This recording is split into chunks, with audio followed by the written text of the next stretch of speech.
How are you guys doing today? Pretty good. How are you? I'm doing excellent. I just want to start with congratulations on the movie and jumping right on in. Tiffany, I think I'm going to start with you and ask you, how exactly were you cast? Because I thought you had to be in Godzilla versus Kong to be in this movie.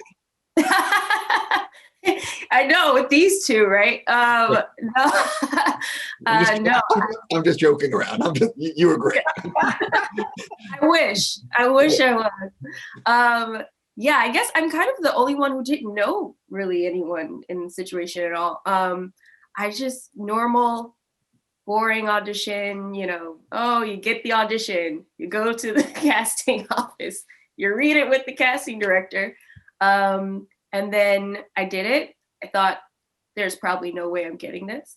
And then a day later they said, George saw your tape and he loves it. And 2 days after that, they were like waiting for Netflix approval. And it was a very quick, easy process, honestly. That's amazing. That I can't even imagine that phone call. I am curious for the three of you. I'm curious. Listen, I really like George's work a lot, both in front of and behind the camera.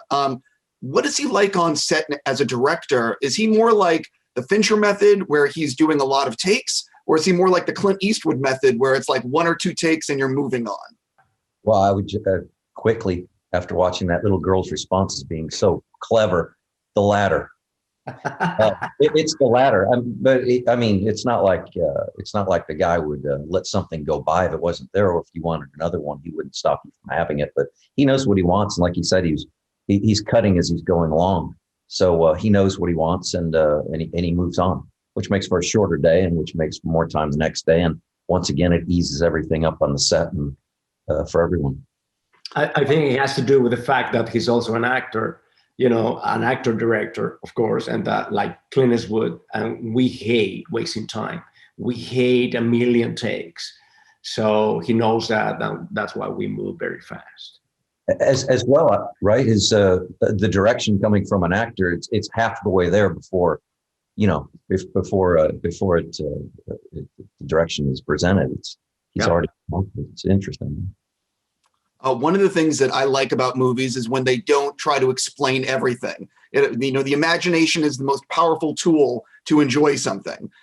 Saying that, this movie does not explain how the end of the world sort of happens. And I'm curious if you guys came up with your own theories, or does it not matter?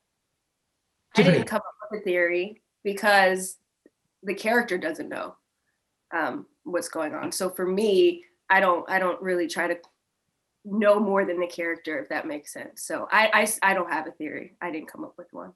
No, me neither. We were all taken aback. We were taken by surprise by this thing. Of course, I think about many different things, me as Demián. And the planet has been through so many different changes in the last millions of years. And we just accelerated this, new catastrophe.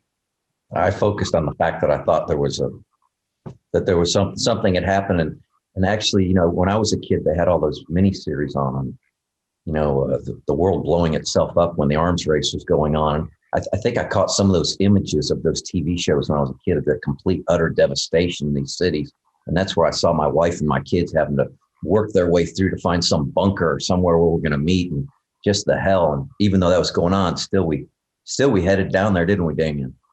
Oh, yes. And the McDonald's was still open.